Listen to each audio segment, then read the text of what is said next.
reçois Jean-Roger Mbouyamba. Bonsoir. Monsieur Mbouyamba, bonne année. À vous aussi. Merci. Vous êtes ingénieur, bâtiments et travaux publics. Vous êtes docteur en sciences techniques. En sciences techniques. Vous êtes professeur à l'INBTP. Oui. Et avec vous, nous avions abordé le volet énergie électrique donc au Kasaï oriental à l'époque. Maintenant, de manière ensemblière, nous prenons le Grand Kasaï. Le président de la République, il séjourne au Grand Kasaï, fragmenté en 5 provinces. Alors qu'avant, il n'y en avait que 2. Kasaï oriental et Kasaï occidental. Maintenant, on a le Sankourou, la Lomami et le Kasaï. L'énergie est plus qu'indispensable. Vous avez été à Miabi. Oui. Il y a une centrale hydroélectrique sur la rivière Lubi. Donc, c'est entre Kabé, Kamanga et Miabi.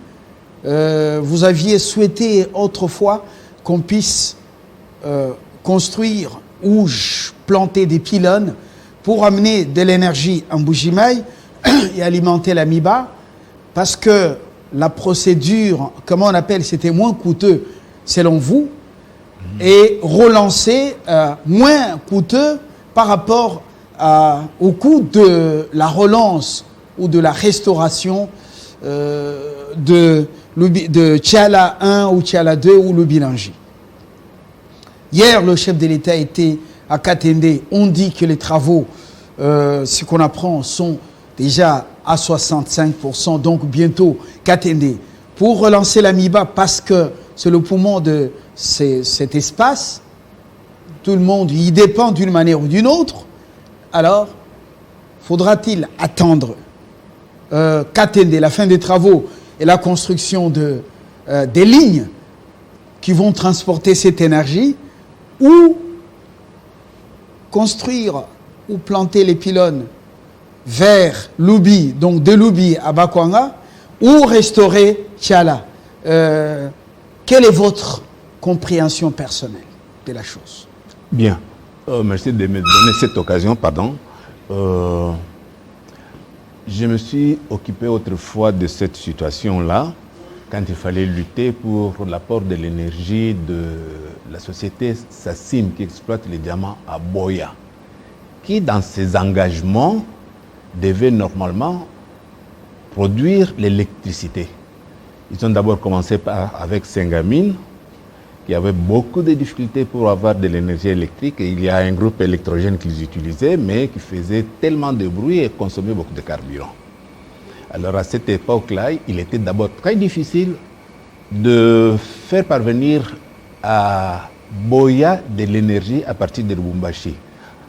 Il faut aussi avouer que le circuit n'était pas si facile. Finalement, ils ont construit le barrage à Tubitubidi. J'ai eu l'occasion de visiter l'usine et le barrage aussi, pour remarquer que jusque-là, on a mis en service seulement 2 turbines à la place de 4. Donc, c'est qu'ils ont exactement... Il y a 4 turbines. Il y a 4 turbines. Sur Lubi. Sur Lubi. Les 4 turbines sont donc, dans une... Donc, 2 sont en marche, d'autres ne sont pas utilisées. Les autres sont à l'arrêt. Pourquoi? Puisque Sassim, d'abord, a besoin de 6 MW pour faire fonctionner toutes ces installations à l'usine de Boya. Alors, ils ont produit l'énergie électrique à 6 kW. Donc, c'est suffisant pour la mine? C'est suffisant pour la mine. Maintenant, les 2 autres chôment, les 2 autres turbines. Les 2 autres sont sécuritaires, mais il y a des gens qui en ont besoin. Donc, il suffit d'ouvrir les vannes et faire fonctionner les 2 îles. Les transforts pour porter l'énergie sur les mines de Boya sont déjà installés. Donc, si l'on veut, on n'a qu'à ouvrir les vannes pour que l'énergie soit produite également par ces... Là, c'est pour desservir donc la population dans le cadre de la responsabilité sociétale. Oui, il y a ça aussi, mais déjà avec ces 6 mégawatts, il est possible de servir l'usine et dans le cadre sociétal, arriver à honorer ses engagements. Est-ce que l'énergie qui est produite ou générée sur l'Ubi, cette énergie, si les deux autres vannes sont donc ouvertes et sont opérationnelles, est-ce que cette énergie peut arriver à alimenter les usines de l'Amiba, Polygone et tout ça, voilà, la production jusqu'au niveau de Kimberlite? Bon, là il faut voir les problèmes réels, hein, puisque si on utilise les deux autres turbines, donc il n'y a plus de notion de sécurité pour la production de l'énergie supplémentaire. Donc, les deux autres turbines vont produire également 6 watts que SACIM ne va pas consommer. Il suffit de les transporter par les mêmes lignes jusqu'à Boya, et de Boya, on peut aller jusqu'à Miabi, et de Miabi, aller à Mbujimayi. Mbujimayi, j'ai remarqué l'électricité d'urgence pour le moment, il faut prendre 2,8 mégawatts pour alimenter les pompes de la régie des eaux. D'abord. Ça, c'est d'abord la régie des eaux. La régie des sans eaux. compter les polygones de l'Amiba. Sans compter les polygones de l'Amiba. Sans compter l'alimentation de la population au-delà pratiquement près de 3 millions d'habitants. Sans compter cela. Mais sur place, il y a déjà les 2 centrales de Tchala. Qui sont à l'état de vétusté avancée. Bon, juste un peu d'énergie qui est avec cette affaire des NRK. Voilà. Oui. À Tchala, il y a 2 centrales qui sont entraînées par des courroies. Des courroies, je dis bien, des courroies qui entraînent. C'est un système très ancien qu'il faut remettre en ordre. Et il y a des gens qui étaient disposés à le faire. Je ne sais pas pour quelle raison ils ne l'ont pas fait. Qui devait le faire? Il y a une société canadienne qui s'était présentée. On dit, bon, on change seulement la partie turbine. Et puis, on entraîne les alternateurs directement avec l'énergie de l'eau.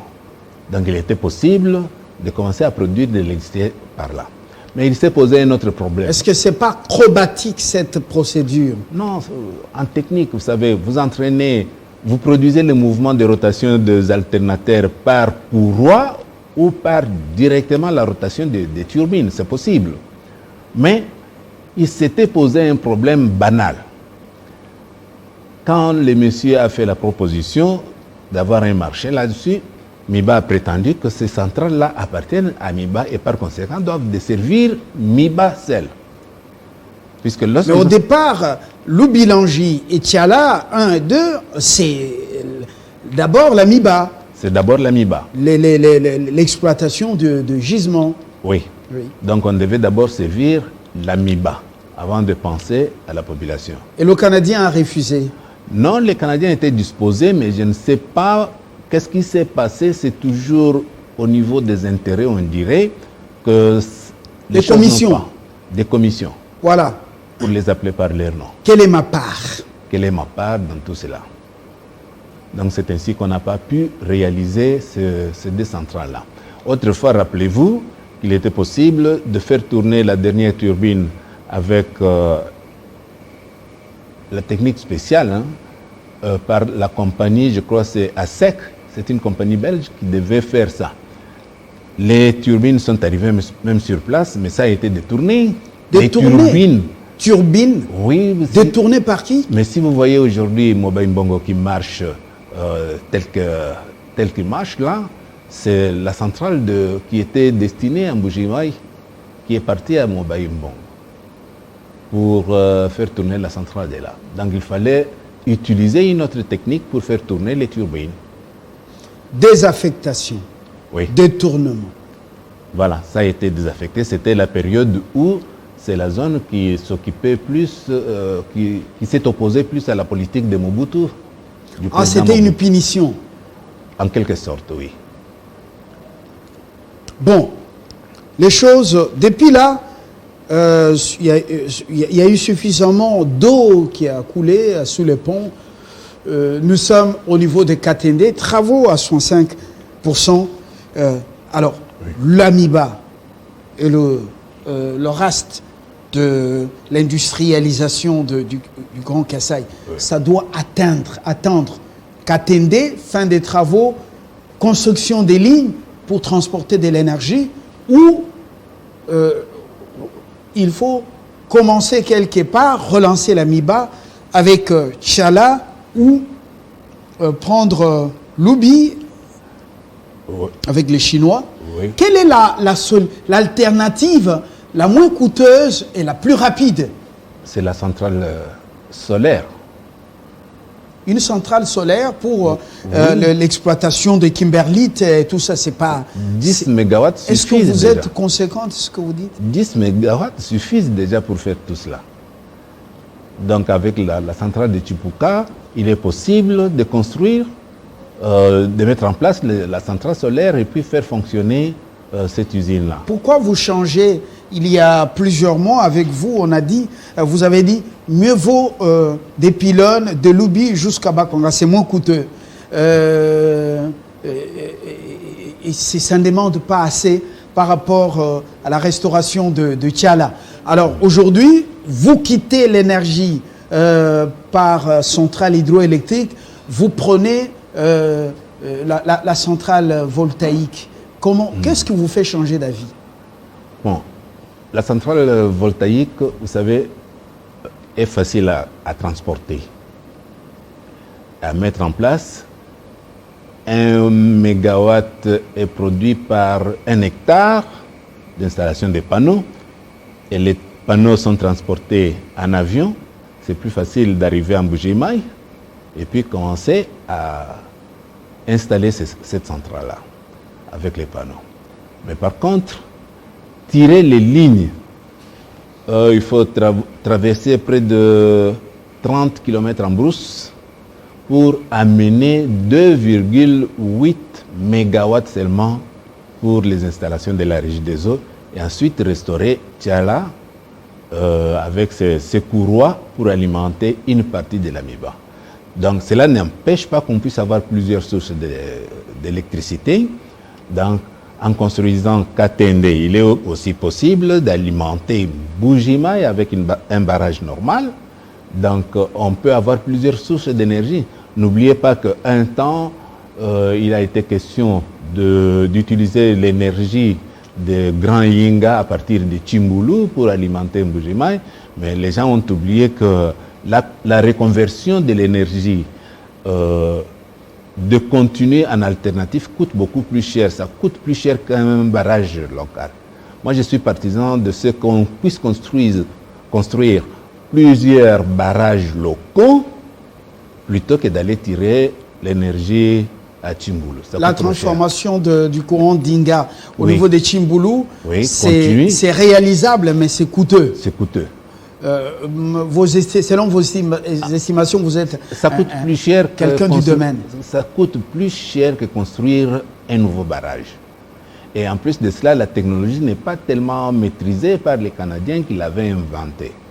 Donc, ces problèmes de thyristors qui doivent vibrer à la fréquence que vous voulez, et puis l'installation des lignes pour aller à Mbuji-Mayi, ce n'est pas si facile que cela. Donc, du courant contenu en courant alternatif. Oui. Alors, beaucoup de millions seront donc mis à profit. Pour l'instant, vous êtes sur plus d'une alternative. On tire Lubi pour amener à Bakonga, mais seulement pour la Régie des eaux. La Régie des eaux, puisque... Et de deux, attendre Katende pour alimenter, par exemple, toute la ville. Ouais. Et en même temps, une partie sera affectée à la production du diamant à l'Amiba. Oui. Mais... Entre-temps, Tchala relancé pour que Tchala alimente une partie de la mine. C'est possible. Cela est possible. Donc, 3 sources énergétiques. Donc, comment on appelle 4 sources. Ouais. Solaire, centrale de Tchala, centrale de Katende et centrale de Lubi. Oui. 4 sources énergétiques. Oui. On peut même renforcer la centrale de Lubi qui a été construite pour la SACIM seulement. Donc les territoires exploités par SACIM.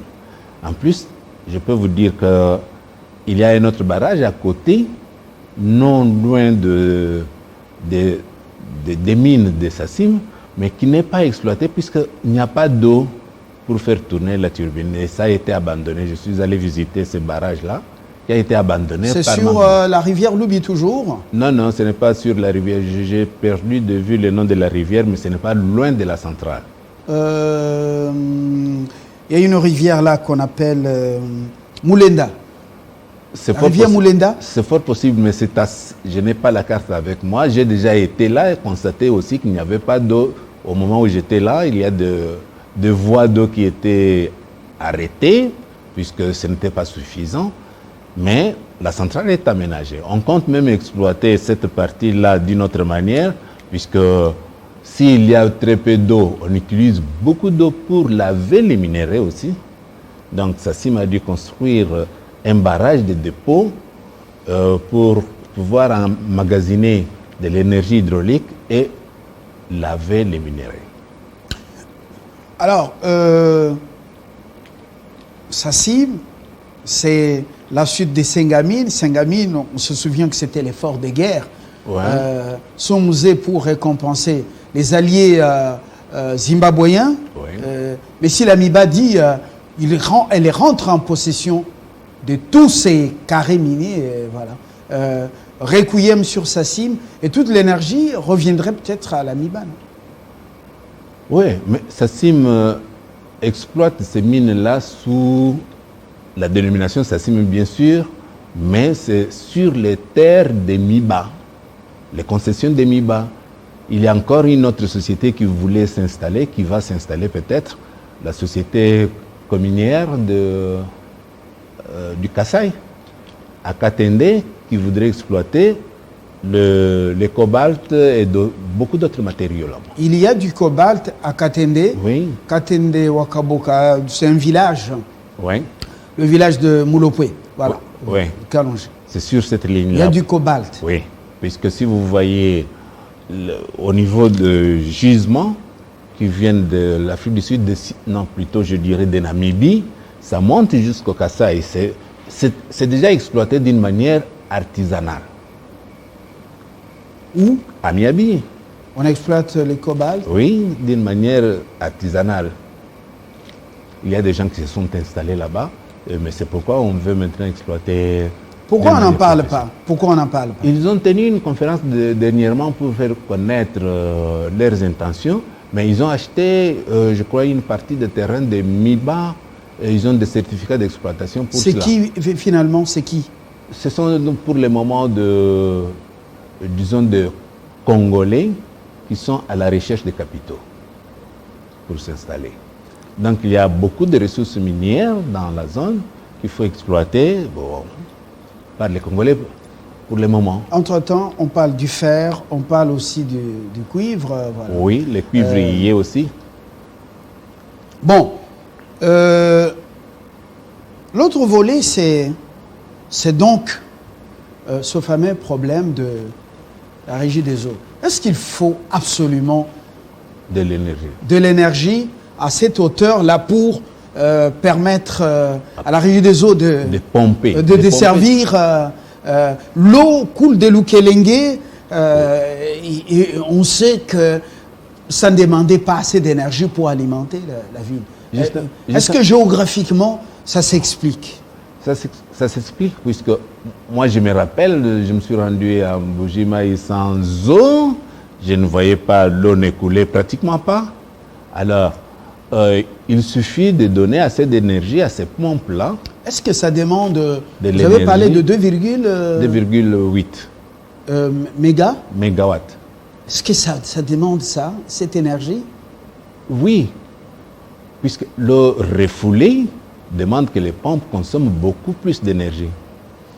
Ah donc, il n'y a pas captage? Non, ce ne sont pas des forages. Pour renvoyer de l'eau dans la ville de Mbujimayi, il faut une pression suffisante. C'est pourquoi ils utilisent ces genres de pompes-là. À Lukelenge, il n'y a pas système de captage de l'eau. Captage de l'eau, traitement et puis... Mais la pression n'est pas suffisante. la pression n'est pas suffisante, l'eau ne sait pas jaillir à plus de 2 mètres. Donc il faut ajouter des pompes de refoulement pour pouvoir ramener maintenant l'eau dans la ville de Mbujimaï, aux différents coins, et puis à plusieurs niveaux altimétriques.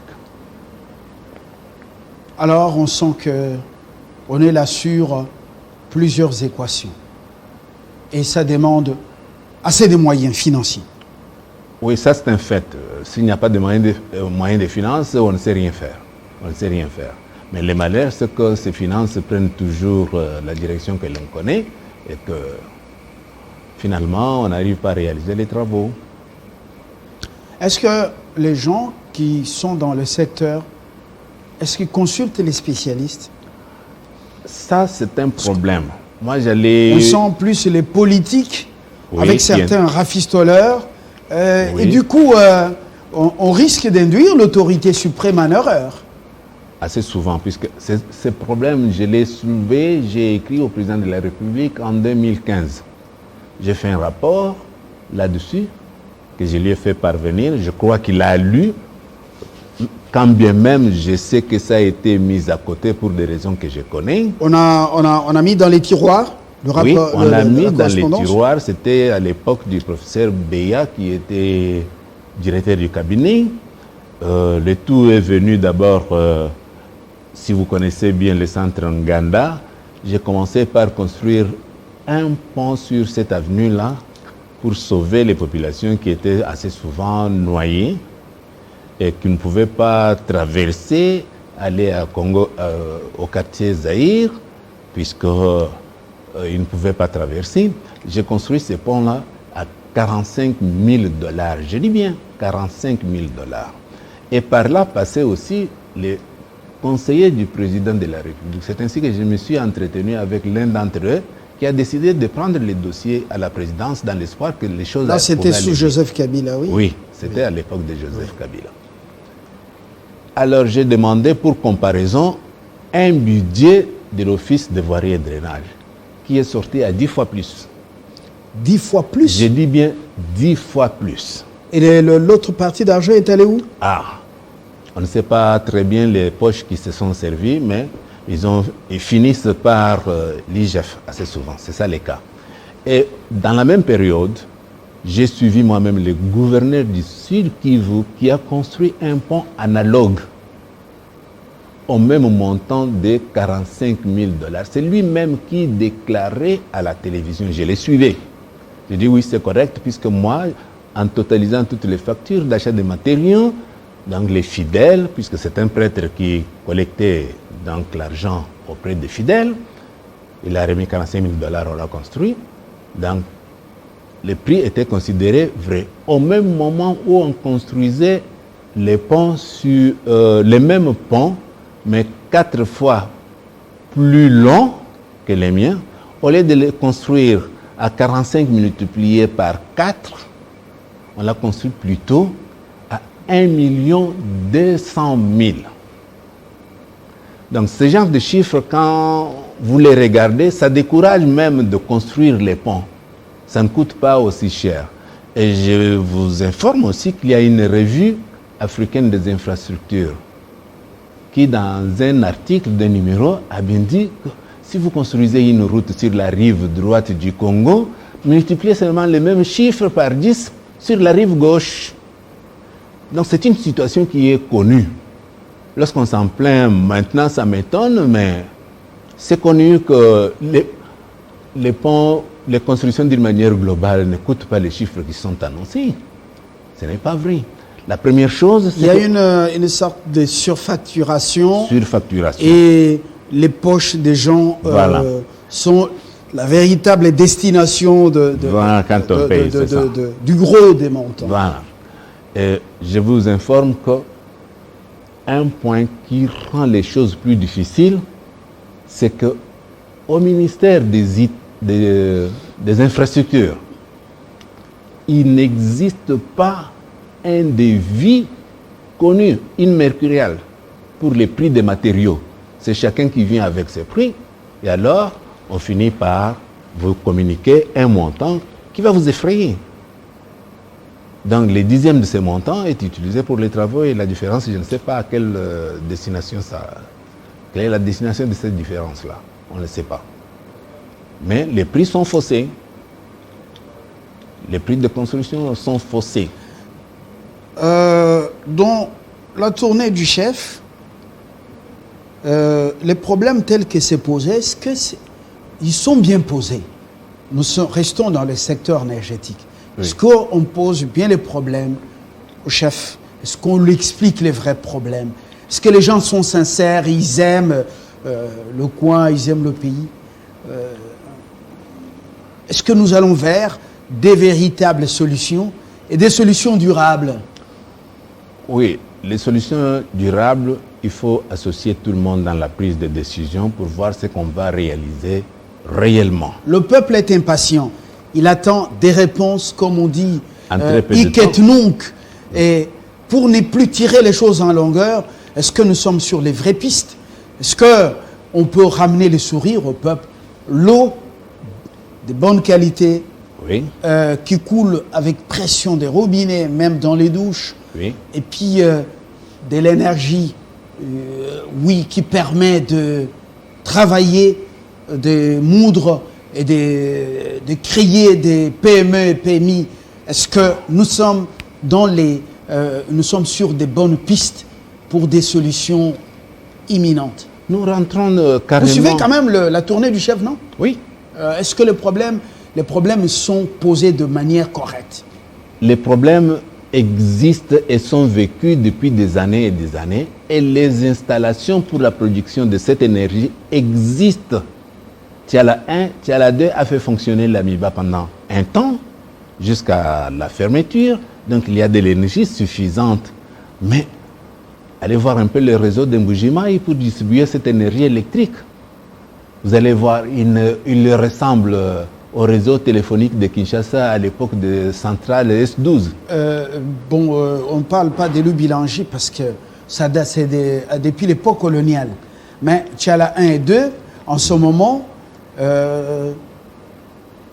pour restaurer cette centrale, parce qu'avant, Mbujimaï avait un sourire, ça demande quoi selon vos estimations? On va tout simplement... Beaucoup de millions? Non, nous on ne parle pas en termes de millions puisqu'on connaît la vérité. Techniquement, on sait remplacer les turbines et puis produire l'électricité. Et pour remplacer les turbines, ça demande quoi? Bon, enlever les turbines à courroie et restituer les turbines normales, les turbines Kaplan par exemple. Si on en amène deux comme à Tubidi, on va produire la même énergie. Et en termes d'estimation, ça peut demander combien de millions? Honnêtement. Moi, je pense qu'avec moins de 15 millions, on sait faire ça. Moins de 15 millions? Oui. Ce n'est pas cet argent qui manque ici, dans les caisses de l'État. Ce n'est pas cet argent qui manque, mais c'est la route prise par cet argent. Là? La route. Oui. Dernièrement, j'ai suivi le président de la Chambre basse du Parlement, le premier président. Dernièrement, vous avez entendu, il se plaignait qu'il y a telle école qui n'a pas été construite et pourtant l'argent a été payé. Il avait les devis, il y avait aussi des références de pays, donc de paiement. C'est que les jeux s'est passé entre le ministère des infrastructures de cette époque-là et le ministère des Finances. Ne soyez pas étonnés qu'aujourd'hui, les budgets, on vous parle de près de 11 millions, alors qu'autrefois on parlait de 4 millions. Donc quelque part, il y a quelque chose qui ne marche pas. On parle de milliards. Oui, des milliards. Je parle de... Oui. Voilà. J'ai fait la conversion. Donc, dans l'immédiat, oui, on peut débloquer 15 millions et Tiala est restauré. Tiala va tourner. Le peuple a le courant. Oui. Tiala 1 et 2, ça produit combien de mégawatts? On m'a dit qu'il y a une turbine qui produisait 4 et je crois 8. 8. Mais la régie des eaux serait servie, oui. L'Amiba serait servie, oui, et le peuple serait servi. En partie, oui. Puisque la ville de Mbujimaï aussi, il faut avouer qu'elle s'agrandit. Elle n'est plus ce qu'elle était à l'époque du... Oui, mais avec l'exode Voilà, les pillages de l'Amiba et sa mort, Oui. et tout ça. Beaucoup de gens aussi ont quitté, il faut le dire. Oui, Oui. beaucoup de gens ont quitté. Oui. La consommation a augmenté. La consommation a plutôt diminué. La consommation d'électricité a augmenté pour qu'ils arrivent à la situation actuelle. C'est-à-dire les câbles chauffent puisqu'on consomme beaucoup plus d'énergie que ce qui était prévu. Il faut pratiquement revoir cette infrastructure-là pour permettre à la SNEL de distribuer le courant comme il se doit. Alors, De toute façon, quand il y a la bonne volonté, on sait tout faire, particulièrement en route. alors, vous avez suivi ceux qui pensent expliquer au chef les... En fait, vous avez la chance de souffler à l'oreille du chef. Vous avez compris que Tchala 1 et 2 peuvent être restaurés moyennant 15 millions. Ça vient d'un expert en la matière. Donc, il ne faut pas multiplier ça par 10. Et il y a moyen de donner de l'eau potable avec pression de robinet. Reste permettre à l'Amiba de relancer l'exploitation. On dit qu'on a acheté du nouveau matériel pour la production. Et également, le peuple peut avoir la lumière et suffisamment de lumière dans sa maison, moyennant 15 millions de dollars. En attendant qu'attendez pour des grands travaux industriels, par exemple, Ouais. l'exploitation du cobalt et autres. Voilà. Donc, on a la solution entre nos mains. C'est pratiquement la même situation qu'on connaît à Malabo, pratiquement en Guinée, puisque c'est là nous construisons une centrale. Vous avez construit, vous Nous construisez une construisons, centrale. oui. Vous, c'est qui? Moi, je suis un spécialiste, donc que les sociétés qui gagnent le marché peuvent appeler, particulièrement pour la construction des chambres de pression, les conduites frettées, je peux aller prester. Donc, vous êtes en train de construire une centrale à Malabo. À Malabo. Chez Obiang. Oui, chez Voilà. Obiang. Ouais. Voilà. Pourquoi on ne peut pas faire la même chose ici? C'est possible. Et c'est sur une rivière ou Oui, c'est, sur je la vois, rivière c'est Sengi. l'océan, Sur la rivière Sengi. Sengi. Oui. Voilà. C'est combien de les estimations en termes de capacité? Et ce qui est certain, on va construire une ligne de 220 kV qui aura l'énergie pratiquement de 50 mégawatts. Qui va transporter ça. 50 mégawatts. Mégawatts. Vous êtes à quel niveau maintenant avec les travaux? Depuis les difficultés pétrolières, on a un peu stoppé, mais ce sont les Ukrainiens qui sont en train de construire. Il y a bien sûr des problèmes comme ici, mais je ne sais pas en parler ici. Mais la centrale est en construction. Oui, est-ce que vous connaissez le coût global des travaux? Ça, ce n'est pas indiqué. Ce n'est pas indiqué, mais les travaux se réalisent. Bon, voilà, je comprends vos réserves. C'est un pays étranger, vous êtes juste expert. Qui nous félicite beaucoup, puisque... La Guinée nous félicite. Oui. Pour quelle raison? Moi, je me rappelle, le président Obango m'a trouvé sur les chantiers. Obiang. Obiang. Oui. Il m'a trouvé sur chantier. Quand il a appris que j'étais Congolais, il a beaucoup félicité les Congolais qui l'ont beaucoup aidé dans le temps à travers Mobutu. Il a beaucoup copié du luxe de Mobutu. Quand vous êtes chez lui, il a beaucoup copié du luxe de Mobutu. Bon, c'est possible, mais une chose est certaine, les choses se réalisent. Il a même fait des modifications en tant que militaire, les stratégies qu'il faut prendre au niveau du barrage. Je sais que maintenant, nous avons changé les conduites frettées pour les dissimuler autrement. Bon, voilà. L'essentiel est dit. Et c'est la fin. On dit aussi que celui qui a des oreilles entende. Voilà. Oui, je ne sais pas si je peux vous suggérer quelque chose. Oui. Les routes on a encore 3 minutes, mais on peut terminer. Les routes du Kasaï, on en parle. Et c'est la situation un peu partout. On a fait des propositions pour l'entretien des routes en terre. Je ne parle pas des routes nationales qui reviennent de l'autorité de l'Office des routes. Si on avait le temps, on parlerait encore beaucoup de choses. Mais on a proposé des méthodes de suivi des routes en terre. Effectivement, j'ai vu ça. Les cantonniers, on ne les voit plus, mais il y a des tracteurs qui passent. Voilà, et puis on a arrangé, quand il pleut, tout est parti. C'est puisque le cantonnage est mal fait. Qu'est-ce que vous proposez, vous?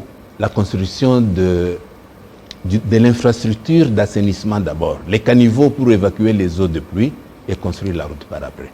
Et ne pas avoir peur de construire les routes comme il se doit. On peut construire des routes où les véhicules peuvent rouler déjà à 40 km à l'heure, et puis importer des ponts pour traverser les rivières.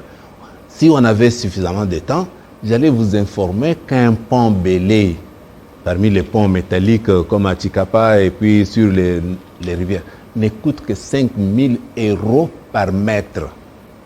Je voulais que cette information-là arrive dans les oreilles de ceux qui peuvent entendre. J'ai les papiers, j'ai les factures, je connais les constructeurs, je connais les distributeurs. Ça ne coûte rien. 5 000 € par mètre. Si on avait le temps, on allait en parler. J'allais même venir. J'ai beaucoup de figures, beaucoup d'images beaucoup d'images dans les téléphones à ce sujet-là. Je pensais que peut-être on allait beaucoup plus parler de... Prochainement, peut-être on pourra voir ça. Vous proposez qu'on construise la canalisation. D'abord, et puis après, les routes en terre, ça vient. Quand il y a la canalisation, canalisation en béton. En béton, c'est possible. Et la route en terre peut subsister. Oui, elle peut résister. Pour Bujima et Cabinda, qu'est-ce que vous conseillez? Bon, Bujima et Cabinda, on peut construire la route de la même manière. C'est bien, mais on n'a pas vraiment, si vous dites qu'on n'a plus que 3 minutes, mais la route, il n'y a que le problème de construction d'un pont quand on arrive à Cabinda. Mais il y a beaucoup de gens à Cabinda qui attendent la construction de cette route, puisque Cabinda doit être relié en Bujimaï. La même chose, la route nationale numéro 1 doit être reliée au port de Ndomba. Il faut les construire, ça ne coûte pas les yeux de la tête. Ça coûte combien? Le président a annoncé 300 millions qu'il a obtenus en Égypte. En Égypte. Voilà. Bujima et Lusambo. Trop de sable. Qu'est-ce que vous conseillez là-bas? Toujours la canalisation? Non. En béton, et lorsqu'il pleut, ça sera plein de sable? Non. Il faut confier les travaux à des spécialistes. Ceux qui savent construire les réseaux d'assainissement, savent comment il faut utiliser. Rappelez-vous la route de Selemba où c'est plus facile. Il fut un moment où on a fait un enrochement au dégagement des eaux dans la rivière là, qui demandait tout simplement 50 sacs de ciment pour renforcer les gens qui marchaient le long du caniveau. On n'a pas sorti cet argent-là. Pourtant, l'argent était sorti, le don du Koweït. Bon, il y a beaucoup de choses que je peux vous dire à ce sujet-là, mais on n'a pas vraiment le temps. Professeur Mbouyamba, je vous remercie d'être venu. Oui. Il y a beaucoup de choses. D'autres doivent être filtrées pour qu'elles soient dites ici. Oui. Sinon, certains vont tomber malades. Alors, vous avez compris qu'on a encore du chemin. Il faut que les Congolais aiment le Congo et les Congolais. Tout est dit. Professeur Mbouyamba, il est ingénieur BTP, bâtiment, travaux publics. Il est professeur à l'INBTP, docteur en sciences techniques. Je suis spécialisé en béton précontraint. Voilà. Le président lui-même, il est surnommé béton. Voilà. Oui, c'est bien. Voilà. Bonne année. Merci. À vous aussi. Bonne année à vous et à demain avec le même plaisir.